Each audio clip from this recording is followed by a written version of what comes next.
On continue cette semaine notre étude du livre de Daniel avec la deuxième partie du chapitre 3. Et ce qu'on va voir cette semaine, c'est les trois éléments qui ne peuvent pas être ébranlés. Trois éléments qui ne peuvent pas être ébranlés. Je vais juste grossir ça un peu. Voilà. Alors, on a vu la dernière fois, et à mesure qu'on avance, on a vu la dernière fois qu'il y avait une force à laquelle on ne pouvait pas humainement résister. Et cette force, c'était le roi Nabuchodonosor qui par décret, interdisait aux gens de ne pas voyons, je cherche mes mots, là, de ne pas se prosterner, merci, de ne pas se prosterner devant la statue. Et en même temps, je disais que le pouvoir de Nabuchodonosor, c'est qu'il avait le pouvoir de vie ou de mort sur tous ces sujets. Donc, ça devenait une force à laquelle on ne pouvait pas résister. Mais aujourd'hui, on va voir qu'il y a trois éléments qui ne peuvent pas être ébranlés. Malgré cette force-là, il y a trois éléments qui ne peuvent pas être ébranlés. Et la question avec laquelle je vous ai laissé la dernière fois, c'était « Que vont faire Shadrach, Meshach et Abednego face à cette force auquel on ne peut humainement pas résister? » Alors, les versets 8 à 18 du chapitre 3 vont nous l'enseigner. On voit que les trois jeunes Hébreux décident de plaire à Dieu. C'est leur choix. Ils ont décidé que Dieu passerait en premier dans leur vie. Ils ont décidé qu'ils ne se soumettraient pas à l'adoration des idoles de quelque nature que ce soit. Ils ont commencé lorsqu'ils sont arrivés dans le pays avec Daniel. Ils ont refusé les mets du roi parce que ceux-ci avaient été, possiblement, en tout cas d'après les textes, avaient été offerts aux divinités. Et puis pour eux, c'était inconcevable. Parce que de toute façon, s'ils étaient rendus à Babylone, c'est parce que c'était à cause de justement l'adoration des idoles qu'il y avait eu dans le pays qui avait fait que Dieu les avait fait déporter à Babylone. De plus, il est évident, il ne dévie pas d'un pouce de la ligne de conduite qui se sont tracés. On les voit, ces hommes-là sont des hommes intègres. Ils sont intègres devant le Seigneur. Et ça, c'est la chose la plus importante. Être intègre avec Dieu. On peut être intègre dans toutes sortes de choses, mais la plus importante, c'est avec le Seigneur. De respecter ce qu'on dit avec le Seigneur, de respecter notre parole avec le Seigneur. Et ces hommes-là n'ont pas dévié du tout. Et puis la force auquel on ne peut pas humainement résister, mais c'est l'ordre royal qui va heurter ces trois éléments-là. Et vous allez voir, il y a des bonnes leçons qu'on peut retirer aujourd'hui. Alors Daniel chapitre 3, versets 8 à 12 nous dit « Sur ces entrefaits, certains astrologues vinrent porter des accusations contre les Juifs. Ils s'adressèrent au roi Nabuchodonosor et lui dirent « Que le roi vive éternellement, ô roi !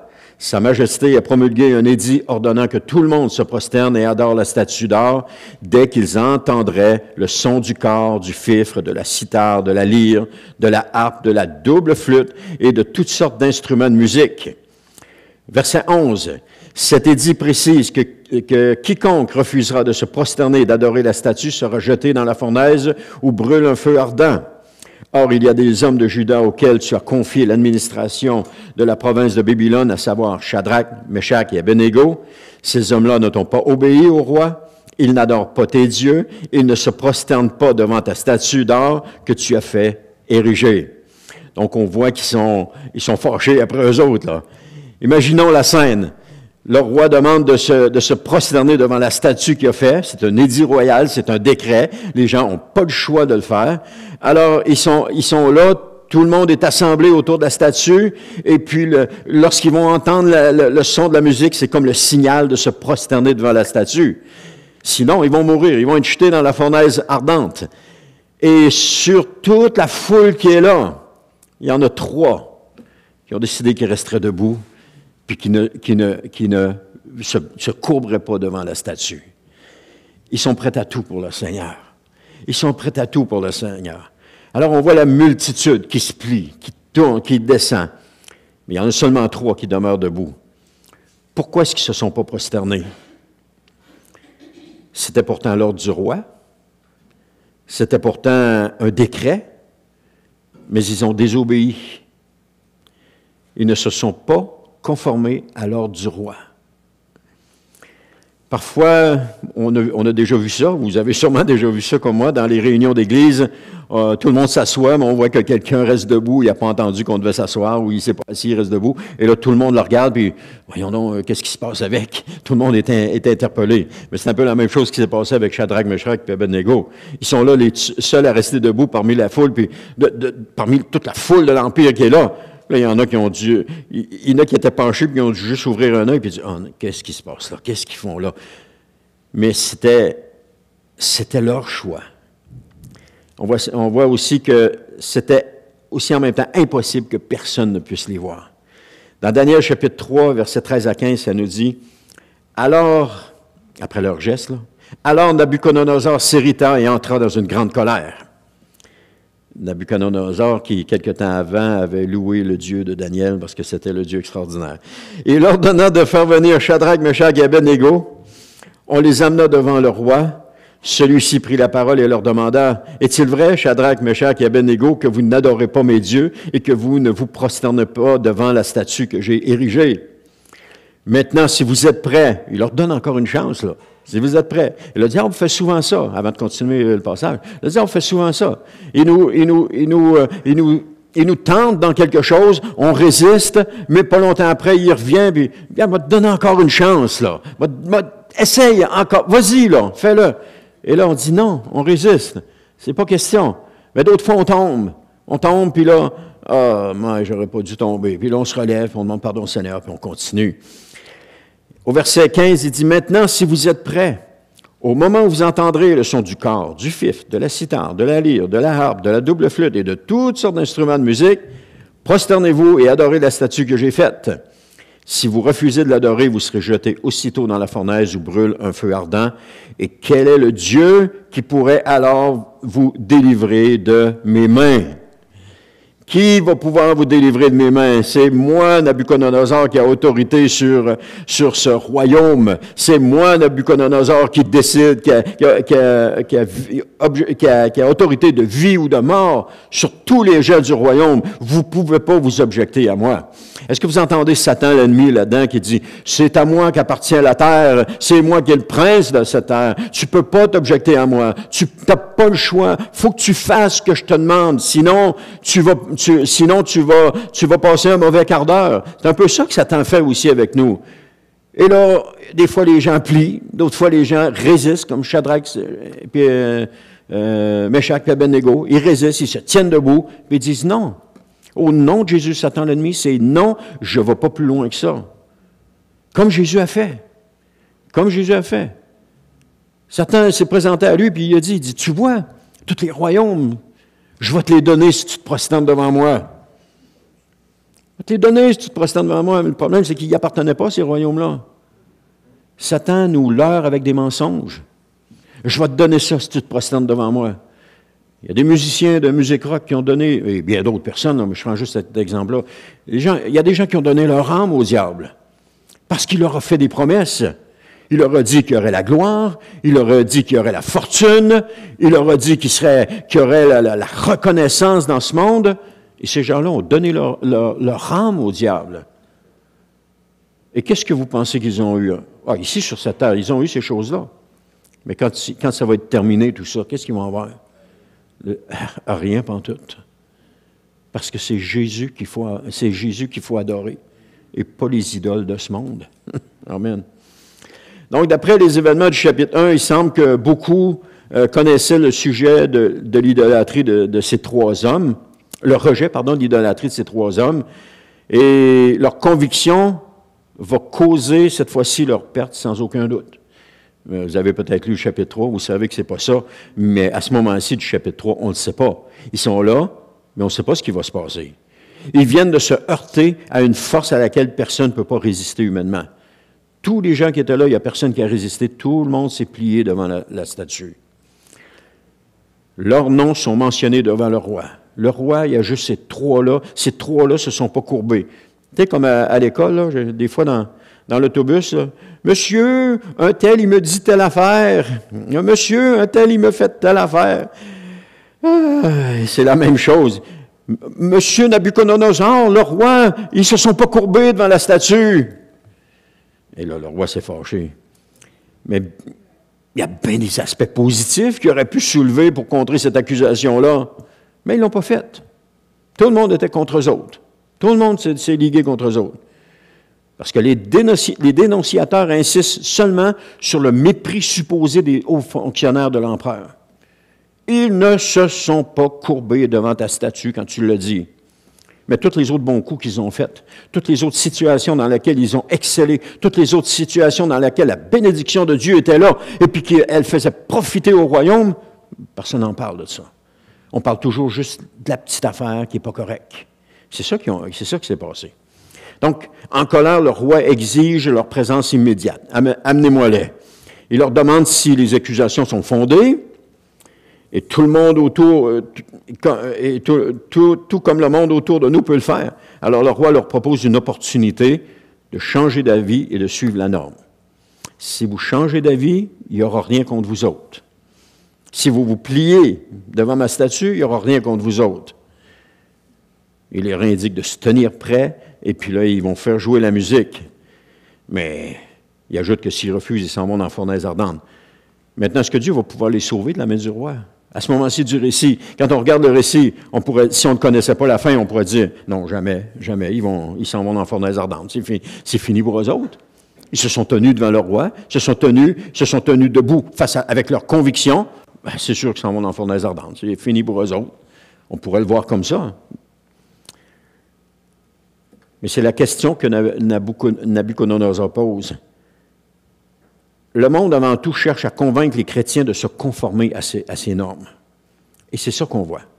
La télévision, je ne dis pas qu'il faut la sortir de chez vous, je ne dis pas qu'il faut arrêter de l'écouter, mais ce que je dis, c'est que la télévision est un outil de propagande extraordinaire pour le diable. Pour vanter les valeurs du monde, vanter les mérites du monde, vanter tout ça, là. Et c'est un outil extraordinaire. Et pour convaincre aussi, parce que la télé, c'est un outil de convaincant. Quelqu'un disait à un moment donné, je me souviens pas de son nom, c'est un des deux jumeaux Fournier, il disait que c'était, depuis que la télévision était rentrée, c'était le plus bel outil de communication qui avait jamais existé sur la Terre. Il n'était pas chrétien, le gars, mais il avait raison aussi, là. Parce que tout passe par là. Beaucoup de choses passent par là. Maintenant, l'idée de les voir agir différemment les perturbe grandement. Et ça, c'est la même chose qu'on a retrouvé dans les pays communistes lorsqu'il y a eu la persécution des croyants. Parce que les croyants avaient un style de vie qui était différent de celui que le pays voulait imposer. Et ça, ils ne voulaient pas ça. Tu marches avec nous autres, comme ça, ou sinon, on va t'éliminer. Et il y a des chrétiens qui ont été tués, il y en a qui ont été enfermés, il y en a qui ont été martyrisés, il y en a qui ont été maltraités à cause de leur foi. Il y en a parmi ceux-là qui se sont pliés, qui ont dit « OK, c'est correct, j'accepte », et qui sont sortis de prison, qui ont continué leur vie en acceptant ce que le roi, pas le roi, mais ce que le pays leur proposait. Mais il y en a d'autres qui se sont tenus. Je ne sais pas si vous connaissez ou si vous avez déjà lu le livre de Richard Wurmbrand. Il s'est tenu pour le Seigneur Jésus. Il a fait de la prison à cause de sa foi. Il a été longtemps en prison. Écoute, il a été enlevé de sa famille, de sa femme. Ils l'ont emmené en prison. Il a été torturé. Il a vécu toutes sortes de choses immondes à cause de sa foi. Mais comme Shadrach, Meshach et Abednego, il s'est tenu debout. Il s'est tenu debout pour sa foi. Et puis il a dit que jamais il ne renierait Christ. Il raconte, en tout cas, si vous avez déjà lu le livre, là, quelques-uns de ces livres, il raconte des choses. C'est épouvantable ce qui se passait là. Mais cet homme-là, vous savez quoi? Il priait pour ses tortionnaires. Il priait pour eux autres. Chaque fois qu'il lui donnait un coup de fouet ou quoi que ce soit, une maltraitance quelconque, il priait pour eux autres. Et puis il encourageait les autres détenus à prier pour les tortionnaires. Et sur ça, il y a des tortionnaires qui sont venus au Seigneur. Il y en a qui ont donné leur vie à Jésus. Parce qu'en voyant la foi de cet homme-là, il ne pouvait pas comprendre que c'était comme ça qu'il se comportait. Il ne pouvait pas comprendre ça. Puis ils ont donné leur vie à Jésus. Alors, le monde veut nous voir, ne peut pas tolérer de nous voir agir différemment. Aujourd'hui, il le tolère. Ici, en Amérique, en Occident, c'est toléré. Mais je vous disais la semaine passée ou la semaine d'avant, il Il y a 600, quelques millions de chrétiens qui sont martyrisés à cause de leur foi. Le Nigeria, présentement, est le pays qui persécute le plus les croyants. Ils les tuent. Carrément. Ils veulent les éliminer, les enlever de là, parce qu'ils se conforment pas à leur idéologie. Donc, le roi, avant de les anéantir, va essayer de les amener à s'aligner sur ses valeurs, mais le monde fait la même chose aussi. Avant d'anéantir les gens, il va les amener à s'aligner sur ses valeurs. Que les valeurs du monde prennent place en nous, que de plus en plus, on se comporte comme le monde. Il y a des chrétiens qui disaient, oui, mais moi, j'ai jamais de combat. Ben, t'as pas de combat peut-être parce que tu te comportes exactement comme le monde. Et si tu te comportes comme le monde, c'est sûr que tu n'auras pas de combat. Tu n'es pas un chrétien dangereux. Mais le chrétien qui ne se comporte pas comme le monde, le chrétien qui témoigne de Christ partout où est-ce qu'il va, le chrétien qui refuse ce que le monde offre, lui va vivre des difficultés. Lui va vivre des persécutions. Nos persécutions ici sont plus subtiles. Dans certains pays, c'est physique, c'est une attaque physique, mais ici, c'est plus subtil. Ça s'attaque plus à nos pensées. Donc, on a besoin d'être fort. On a besoin d'être fort pour résister aux tentations de Satan. On a besoin d'être fort parce que ça vient subtilement, et puis c'est toujours dans nos pensées, et puis à un moment donné, OK, il n'y a pas de mal, de toute façon, ça va être bien correct de même. Puis il n'y a personne qui va me voir. On va être correct, on va accepter ça. Non, on ne peut pas accepter ça. Il faut se tenir debout pour le Seigneur Jésus. Il faut se tenir debout pour Jésus. C'est lui qui a payé le prix pour notre vie. C'est lui qui a payé le prix. Satan, il n'a rien payé pour nous autres. Rien, de rien, de rien. Et puis, il y a des millions d'âmes qui le suivent, mais il n'a rien payé pantoute, sauf qu'il a compté des mensonges. Mais Jésus, il a payé le prix. Il est venu, il a donné sa vie. Il le fait pour nous. Il le fait pour qu'on puisse goûter de sa présence, qu'on puisse entrer dans sa présence, qu'on puisse goûter sa présence. Il le fait pour nous libérer du péché. Il le fait pour nous pardonner. Il le fait pour qu'on soit libéré de l'esclavage du péché. Jésus a payé un prix immense. Satan, il n'a rien payé. Rien. Alors, notre allégeance, ça ne va pas au monde, elle va à Jésus. C'est Jésus qu'on doit suivre. C'est avec Jésus qu'on doit marcher.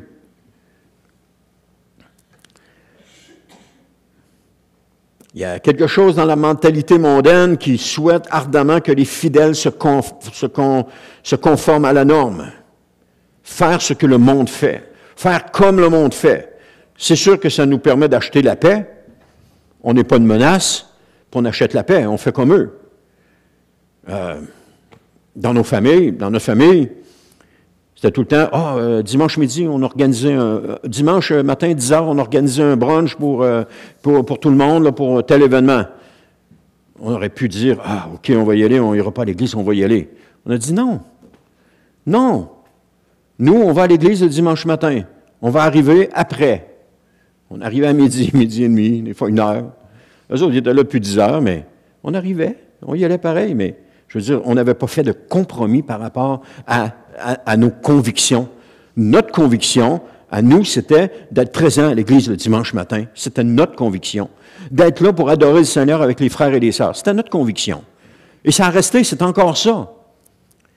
Même qu'une fois, je disais, on n'ira pas à l'église un matin. Je me suis assez senti mal. Je me suis senti mal, et puis, le comble de tout, il y a un chrétien qui arrive, il dit, t'es pas venu à l'église un matin? Que je me sentais mal. Ça n'avait pas de bon sens. Puis qu'est-ce qu'il est venu faire chez nous? Il venait jamais chez nous. Il arrivait le matin, puis... gloire à Dieu. Mais c'était notre conviction. Notre garçon avait commencé à jouer au baseball. On l'a jamais inscrit au hockey parce qu'on savait que le hockey, les pratiques le dimanche, et puis les tournois à la fin de semaine, puis etc.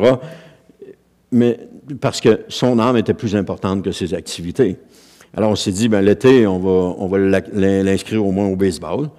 Et puis là, le coach callait une pratique le dimanche matin à 10h. On a dit, non, tu n'y vas pas, on va à l'église dimanche matin.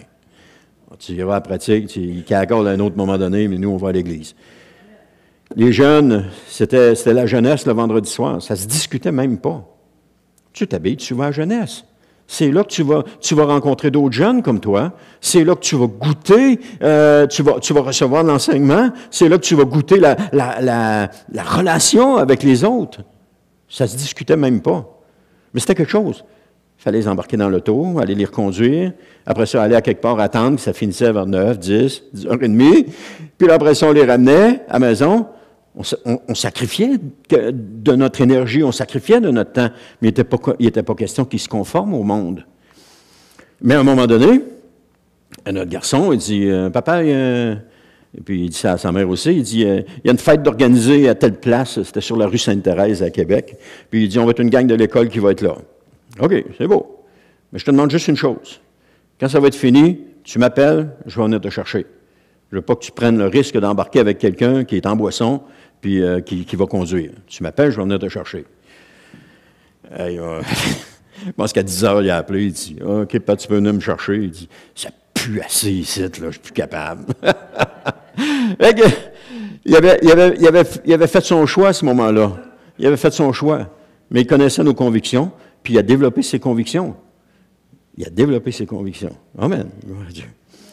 Alors, c'était la même chose avec les autres aussi. Alors, le monde est déconcerté par ceux qui refusent de se plier même aux mêmes idoles que lui. Il est incapable de comprendre un système de valeurs qui est différent, qui puisse cohabiter. Et ça s'est vu dans les pays communistes. Les chrétiens et les communistes, eux autres, ils ne tolèrent pas les chrétiens. Ils ne les tolèrent pas. Alors, ceux qui donnent priorité à l'adoration du Dieu invisible dérangent particulièrement cette mentalité-là. Quelqu'un disait, c'est rendu difficile de témoigner du nom de Jésus. Il dit, c'est plus difficile que c'était avant. Les gens ne le reçoivent plus, ils ne l'acceptent plus. C'est la mentalité de ce monde qui s'installe là. C'est la mentalité du monde qui est là. Alors, plutôt que dans certains cas, là, ou surtout en Occident, plutôt que de persécuter immédiatement, le monde préfère essayer de convaincre. Et combien se sont laissés convaincre dans le passé? Mais en cas d'échec, il va recourir inévitablement à la persécution. Alors, la colère de Nabuchodonosor atteint un niveau encore plus élevé que celle qu'il a exprimée précédemment. Alors, comment, à quelque part, ce qu'il ose dire, c'est comment ose-t-il refuser de le reconnaître comme un être suprême? Comment ils peuvent faire ça? C'est ce que Satan dit lorsque les croyants comme Shadrach, Meshach et Abednego choisissent d'obéir à Dieu plutôt qu'au système de ce monde.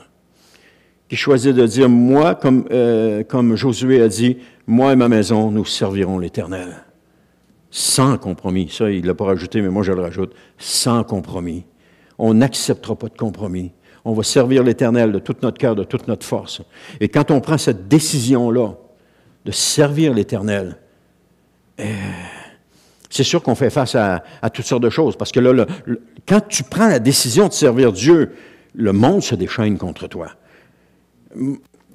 Quand mon père est venu au Seigneur, dans le début, en 84, 85, ma mère n'est pas venue au Seigneur.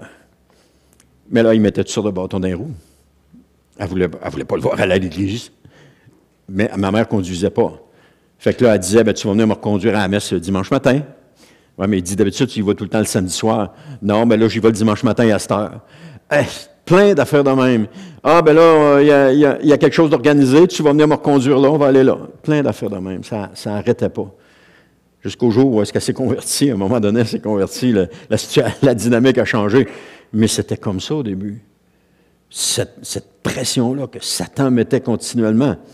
Mon père réussissait quand même à venir à l'église. Il réussissait. Il y avait des soirées spéciales. Il était là dans les soirées spéciales. Il était béni, il était touché. Mais il y avait, sur l'autre côté, il y avait un méchant combat à soutenir. Amen. Et c'est ce que Satan dit lorsque les croyants comme Shadrach, Meshach et Abednego choisissent d'obéir à Dieu plutôt qu'au système de ce monde. S'ils ne se soumettent pas en se prosternant, ils vont devoir le faire d'une autre manière. C'est pas compliqué. Et la fournaise ardente révélera qui détient le réel pouvoir. Shadrach, Meshach, c'est-tu vous autres qui détenez le réel pouvoir ou c'est le roi Nabuchodonosor? Qui a les clés de la fournaise? Qui chauffe la fournaise? C'est lui qui détient le pouvoir. Puis une fois qu'il va les avoir jetés dans le feu, quel Dieu va pouvoir les sauver? Quel Dieu va pouvoir les sortir de là? C'est un Dieu avec un D minuscule, parce que Nabuchodonosor adorait les idoles. Donc, pour lui, les idoles, c'était des idoles inertes, qui n'avaient pas de force, qui n'avaient pas de puissance, mais il les adorait pareil. Alors, laquelle va pouvoir vous sortir de là? Puis pourtant, comme j'ai dit tantôt, Nabuchodonosor, il n'y a pas longtemps, on a vu ça dans Daniel 2, 47, ça dit, puis il lui déclara, « Il est bien vrai que votre Dieu, c'est Nabuchodonosor qui parle, il est bien vrai que votre Dieu est le Dieu des cieux, le souverain des rois, et celui qui révèle les secrets, puisque tu as pu me dévoiler son secret. » Il reconnaît Dieu là comme étant le Dieu des dieux puis le souverain des rois. Et puis, juste quelques temps après, c'est qui le Dieu qui va pouvoir vous délivrer de la fournaise? Comme s'il n'avait pas appris. Comme s'il n'avait pas appris de cette leçon-là. Il n'avait pas appris. Écoute, alors dans sa fureur, il oublie les enseignements de son passé récent. Lorsque la colère du roi prend le dessus, le bon sens s'efface, puis lorsque les menaces, et les menaces prennent souvent le pas sur la raison. Je vais vous le relire. Dans sa fureur, il oublie les enseignements de son passé. Lorsque la colère prend le dessus, le bon sens s'efface, et puis les menaces prennent souvent le pas sur la raison. C'est exactement ce qui s'est passé avec Nabuchodonosor. Exactement ça. Daniel 3, versets 16 à 18, « Shadrach, Meshach et Abednego répondirent au roi, et celle-là, je l'aime, j'aime ce passage-là, « Ô Nabuchodonosor, il n'est pas nécessaire de te répondre sur ce point. Si le Dieu que nous servons peut nous délivrer de la fournaise ou brûle un feu ardent, ainsi que de tes mains, ô roi, qu'il nous délivre. Mais même s'il ne le fait pas, sache bien, ô roi, que nous n'adorerons pas tes dieux et que nous ne nous prosternerons pas devant la statue d'or que tu as érigée. » Je vous le répète. Si le Dieu, au verset 17, si le Dieu que nous servons peut nous délivrer de la fournaise, donc il entrevoit que Dieu est capable de les délivrer, la fournaise où brûle un feu ardent, ainsi que de tes mains, ô roi, qu'il nous délivre. Alors, si Dieu peut le faire, qu'il le fasse. Mais même s'il ne le fait pas, ils sont résignés, là. Ils sont déterminés. Même s'il ne le fait pas, on ne se pliera pas devant la fournaise. Parce qu'ils savent que ce qu'ils vont avoir, le gain qu'ils vont avoir est plus grand que celui de se courber devant l'idole. Le gain que Jésus nous offre est plus grand que de se courber devant des idoles. Le verset 16 montre à quel point Shadrach, Meshach et Abednego, ils méritent qu'on les considère comme des éléments inébranlables. Hein? Qu'importe, qu'on y aille, qu'on meure, ou qu'on y aille et que le Seigneur nous délivre, on y va pareil. Ce sont là les trois éléments inébranlables. Ils ont tenu tête au roi. Ils ont tenu tête au roi, ils se sont tenus debout. Pour leur conviction, c'était des hommes avec une colonne vertébrale. Ils connaissaient leur Dieu. Puis ils connaissaient aussi les effets néfastes du fait de se courber, d'adorer des idoles. Puis un croyant qui se tient debout pour son Dieu face à la pression du monde devient un élément inébranlable. Alors que toute la pression est là pour qu'on se conforme, puis qu'on fasse comme lui, puis qu'on ait les mêmes activités que lui, les mêmes choses que lui, puis qu'on néglige notre assemblée, qu'on néglige les autres croyants. Ils répondirent au roi, « Il n'est pas nécessaire de te répondre sur ce point. » Hein? C'est-tu vrai que vous êtes pliés? Il n'est pas nécessaire de te répondre sur ce point-là. Ce qui signifie que c'est vrai, les accusations qui sont portées contre nous autres, on n'a rien à dire pour notre défense. On l'a fait. Moi, j'aime le caractère de ces gars-là. J'adore le caractère de ces gars-là. J'aime le caractère de ces gars-là. J'honore le caractère de ces gars-là. C'est capable de s'être tenus debout pour leurs convictions. Ils ont des convictions, puis ils se tiennent debout pour leurs convictions. Il y a des gens dans le monde qui se tiennent debout pour leurs convictions, mais que c'est typiquement mondain. Il n'y a aucune gloire éternelle qui vient avec ça. C'est typiquement mondain. Je ne sais pas si vous avez déjà regardé le film Patriote, ça a passé dans les années 90, je pense. Le gars, il se tient debout. Pourquoi? Pour la liberté. La liberté de qui? La liberté dans le Seigneur, non? La liberté pour les gens de son pays. Puis, dans l'histoire, je ne sais pas, est-ce que l'histoire était vraie? Savez-vous? Ou c'était fictif? C'est fictif un peu. Un peu pas mal. Ben, dans l'histoire fictive, il se tient debout, puis il va le payer de sa vie pour quelque chose pour quelque chose qui est seulement mondain. Ah, c'est honorable. Le gars s'est tenu debout, c'est honorable, mais c'est typiquement mondain. Imaginez le croyant qui se tient debout pour le Seigneur Jésus, qui fait face à l'adversité que le monde fait contre lui, puis qui se tient debout pour le Seigneur Jésus. Imaginez. Imaginons. Il n'y avait pas de justification, d'excuse à présenter. Les faits sont les faits, puis ils les reconnaissaient. Ils n'ont pas essayé de se justifier. Ah ben tu sais, le Seigneur me dit de rester debout, le Seigneur me dit de ne pas me courber, le Seigneur me dit... Pas en tout. Non, ce qu'on a fait, on l'a fait, puis c'est tout. Il faisait affaire avec un roi mondain. Il n'était pas pour se plier en deux devant lui pour faire ses 4 volontés. Ils avaient juste à se tenir debout et à faire ce que le Seigneur leur demandait. Et c'est ça le point. Ici, on ne voit pas dans le texte, mais généralement, quand tu es chrétien, tu te tiens debout pour ce que le Seigneur te demande. Tu ne te couches pas quand l'opposition vient. Tu restes debout quand le Seigneur te demande quelque chose. Et c'est là le combat. C'est là le combat. Mes premiers combats, dans ce sens-là, je me couchais. Mais à un moment donné, j'ai appris que non.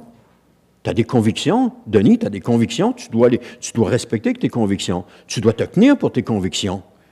Et ça, c'est honorable. Celui qui est capable de se tenir debout pour ses convictions chrétiennes, ça, c'est honorable. Ça mérite l'approbation. Et ça mérite l'approbation, mais ça amène l'approbation de Jésus. Parce que quand vous vous retrouvez dans un combat spirituel, c'est là que le Seigneur parle le plus. C'est là qu'il vous encourage le plus. C'est là que les versets sortent à profusion pour venir vous encourager. Quand tout est calme, quand la mer est calme, puis tout ça, il n'y a pas de problème. Mais quand tu es dans le combat spirituel, les versets viennent, puis là, le Seigneur te démontre comment il est en train de t'encourager, comment il est en train de te soutenir, comment il est avec toi. Imaginez David. David, son propre fils, je ne me souviens pas lequel, décide d'usurper le pouvoir. David est rendu comme à l'âge de 70 ans. Il est obligé de se sauver parce qu'il va se faire tuer par son propre fils qui veut le pouvoir. Puis le pouvoir, que ce n'est pas à lui que revient le royaume. Dieu a décidé que le royaume revenait à Salomon. Je pense que c'était Absalom. C'était Absalom, hein? Alors, David est obligé de s'enfuir avec toute sa gang de Jérusalem. Imaginez comment est-ce que cet homme-là pouvait se sentir. On lit le passage, on n'a pas les sentiments qui pouvaient se passer, mais comment il pouvait se sentir? C'est son propre fils qui le chasse, puis qui le poursuit, puis qui veut le tuer. David en avait connu d'autres. Il avait connu Saül, qui le pourchassait, qui voulait le tuer. Mais Saül était un inconnu. Mais là, c'est son propre fils. Imaginez la douleur que David pouvait entretenir.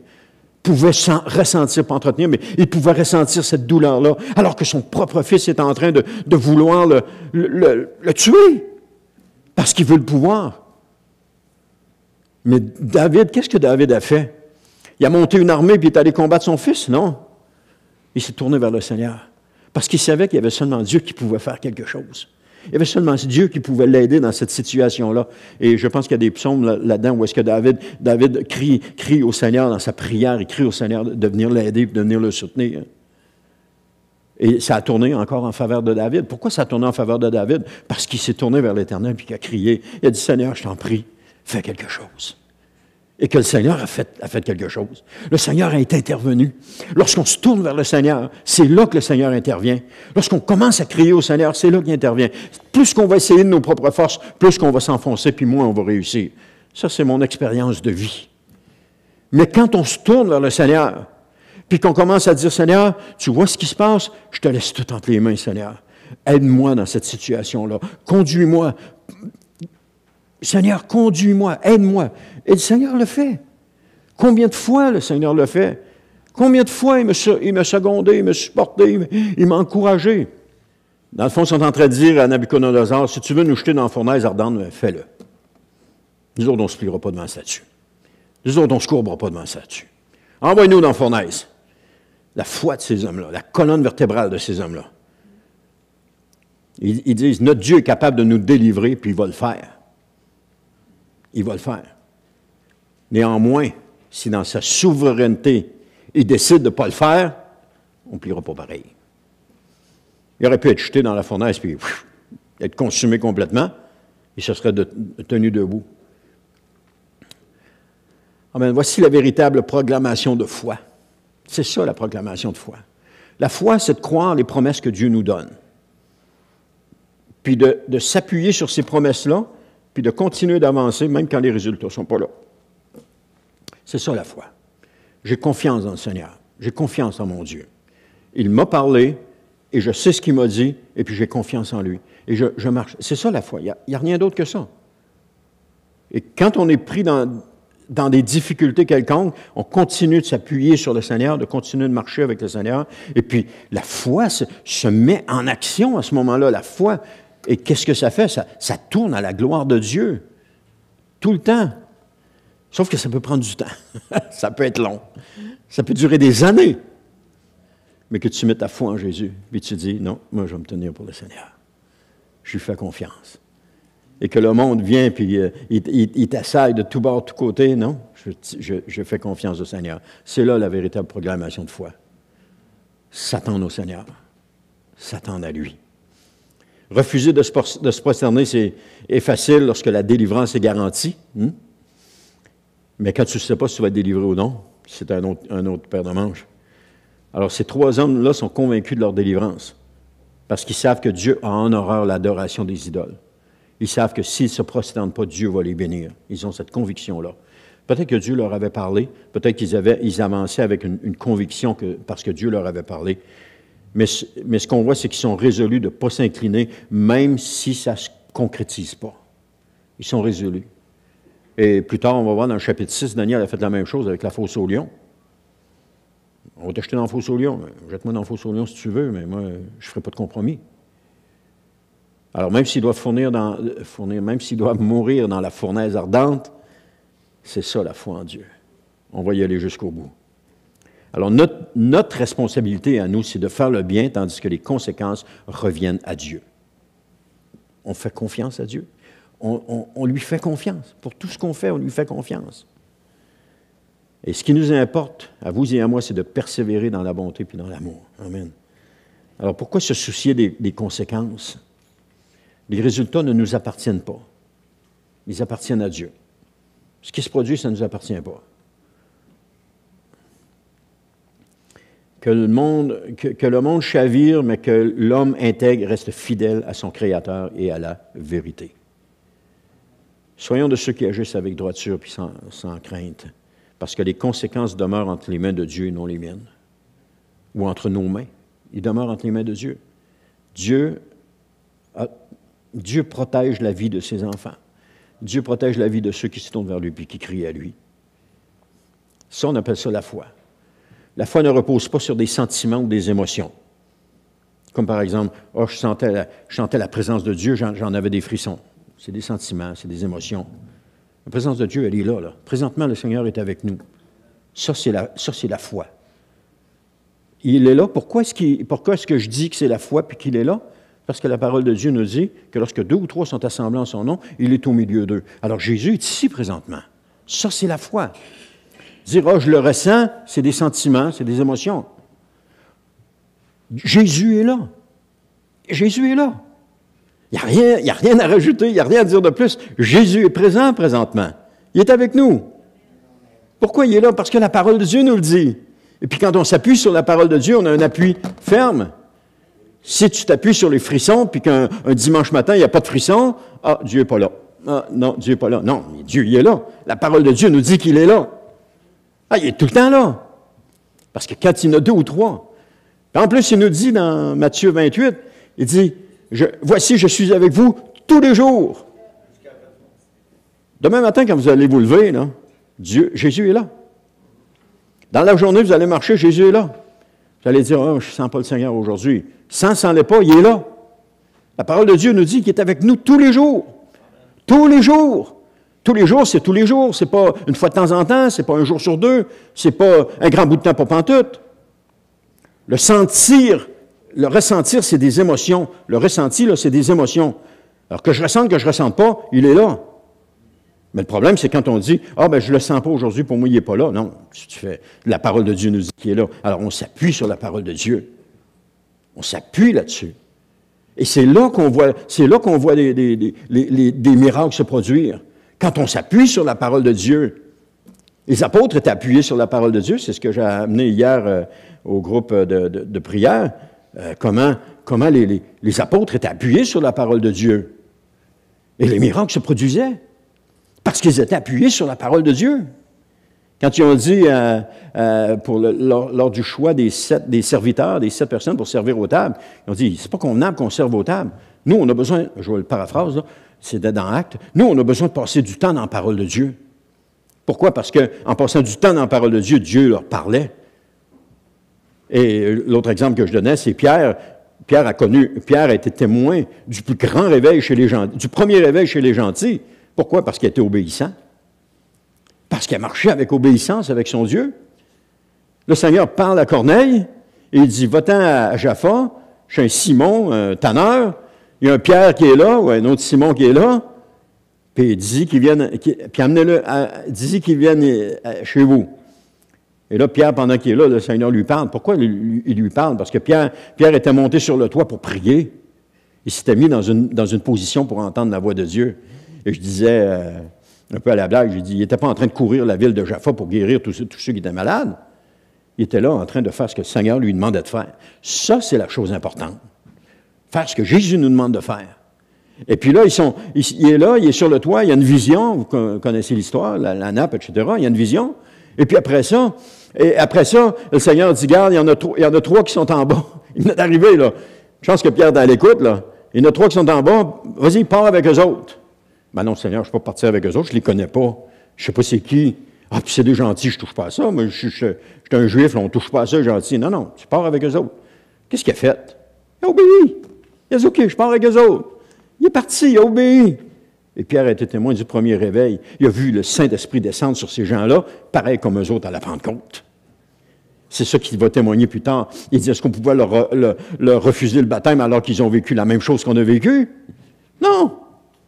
Il a été témoin du premier miracle à cause de son obéissance. Et puis là, je donnais un autre exemple de Philippe qui a vécu la même chose. Il a été témoin de la puissance de Dieu à cause de son obéissance. Dieu dit à Philippe, l'Esprit dit à Philippe, va, prends la route qui mène de Jérusalem à Gaza, va-t'en là. Là, Philippe n'a pas commencé à dire, oh, c'est-tu Dieu qui me parle? C'est tout d'un coup que c'est pas Dieu qui me parle. C'est-tu vraiment toi, Seigneur, qui me parle? Puis là, je vais prier encore là-dessus pour être sûr que c'est toi qui me parle. Non. Ça dit qu'il s'est levé et il est parti. Le Saint-Esprit, il avait la conviction que le Saint-Esprit lui parlait. Il y avait cette conviction à l'intérieur de lui. Il est parti. Et là, il marche, mais il ne sait pas ce qui va arriver. Il ne sait pas ce qu'il y a en avant de lui. Il ne sait pas ce que le Seigneur veut. Le Seigneur lui a juste dit d'y aller. Il est parti. Et à un moment donné, le Seigneur dit, tu vois le char là-bas, là? Approche-toi de ce char-là. Puis écoute ce qu'il est en train de dire. Et Philippe a été témoin d'une conversion là. Pourquoi? Parce qu'il était obéissant. Il a juste obéi à ce que le Seigneur lui demandait. Et notre foi va se développer lorsqu'on obéit à ce que le Seigneur nous demande. Puis qu'on persévère dans ce que le Seigneur nous demande. C'est là que notre foi se développe. Si on est tout le temps en train d'abandonner puis de laisser tomber, notre foi ne se développe pas. Mais quand le Seigneur nous demande quelque chose puis qu'on persévère, je reviens à David qui s'est sauvé. David a continué à persévérer dans tout cela. Il aurait pu dire, c'est beau, j'abandonne ma royauté, puis vous autres, allez-vous-en où vous pouvez, moi, je vais m'en aller où je peux. Puis non! Il a crié à l'Éternel, puis l'Éternel est venu, puis il l'a rétabli dans ses fonctions de roi. David est mort sur le trône. Et il a donné le trône à son fils Salomon par après, comme le Seigneur avait demandé. Ce que Dieu a décrété sur votre vie va s'accomplir. Ce qu'il vous a dit va s'accomplir. Il faut juste lui faire confiance. Il faut juste s'accrocher à lui. Le temps n'a pas d'importance. La dimension temps n'a pas d'importance pour le Seigneur. Il faut juste s'accrocher à lui. Puis quand on s'accroche à lui, il ne nous laissera pas tomber. Il ne nous laissera pas tomber. On s'accroche, on persévère, on continue d'avancer. Amen. On appelle ça la foi. Faire confiance à Dieu malgré les circonstances, malgré ce qui arrive. Alors, pour les trois Hébreux, quand il a fallu choisir entre plaire à l'homme, le plus puissant du monde, ou plaire à Dieu, il y avait une seule option qui se présentait à eux. Soit ils plaisent à l'homme, soit ils plaisent à Dieu. À qui ils vont plaire? Le pire que le monde puisse nous faire, c'est de nous ôter la vie. Je dis, ouais, c'est déjà pas mal, mais c'est le pire qu'il peut faire. Il ne peut pas aller plus loin que ça. Vous savez ça? C'est le pire qu'il peut faire. Mais le pire que nous redoutions, qu'on doit redouter, ce n'est pas le monde qui peut nous ôter la vie. C'est pas lui, c'est pas ça qu'il faut redouter. On voit ça dans Matthieu, chapitre 10, verset 28, qui dit, « Ne craignez donc pas ceux qui peuvent tuer le corps, mais qui n'ont pas le pouvoir de faire mourir l'âme. Craignez plutôt celui qui peut vous faire périr corps et âme dans, ici on a le mot enfer, mais le réel mot qui est là, grec, c'est Guina, puis Guina signifie la géhenne. Donc, craignez plutôt celui qui peut vous faire périr corps et âme dans la géhenne. Et c'est qui peut nous faire périr dans la géhenne? C'est Dieu. Si on n'a pas honoré Dieu, si on s'est couché devant le monde, si on a fait ce que le monde a voulu, qu'on a mené une vie qui était remplie de compromis, puis qu'on n'a pas eu de colonne vertébrale, Dieu va s'occuper de nous autres. Dieu va prendre soin de nous autres. Lui, il peut nous faire périr dans la géhenne. Mais le monde, il ne peut pas nous envoyer dans la géhenne. Il peut juste nous tuer. C'est déjà quand même pas mal, là. Mais il ne faut pas avoir peur de la mort. Il ne faut pas avoir peur de la mort. Parce que si on a peur de la mort, c'est que généralement, c'est peut-être parce qu'on est trop attaché à cette terre. Mais si on n'a pas peur de la mort, c'est parce qu'on est attaché au Seigneur. Parce que notre délivrance, elle est là. Il ne faut pas prendre les moyens pour aller rejoindre le Seigneur par nos propres forces, c'est-à-dire décider de se suicider pour aller prendre le Seigneur. Ça, ce n'est pas la chose à faire. Mais il ne faut pas craindre la mort. Il faut continuer d'avancer avec le Seigneur, coûte que coûte, qu'importe les circonstances, qu'importe les situations, continuer d'avancer avec le Seigneur. Parce qu'un jour, on va être confronté à cela. Qu'est-ce qu'on va faire cette journée-là? Ce que Shadrach, Meshach et Abednego ont vécu, un jour, les chrétiens dans le monde vont être confrontés à cela. Est-ce qu'on va être encore là? Je ne sais pas. Mais un jour, les chrétiens dans le monde entier vont être confrontés à cela. Ils vont avoir un choix à faire.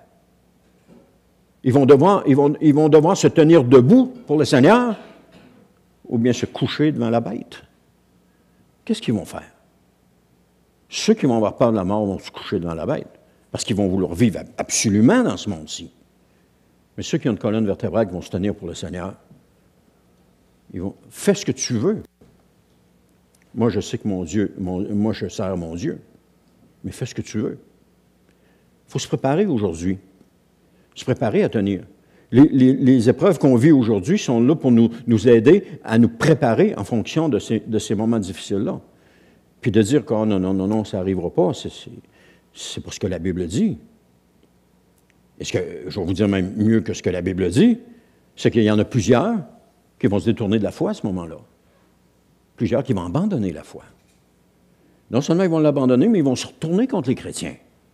Ils vont les vendre, ils vont se retourner contre eux autres. C'est ça que la Bible dit.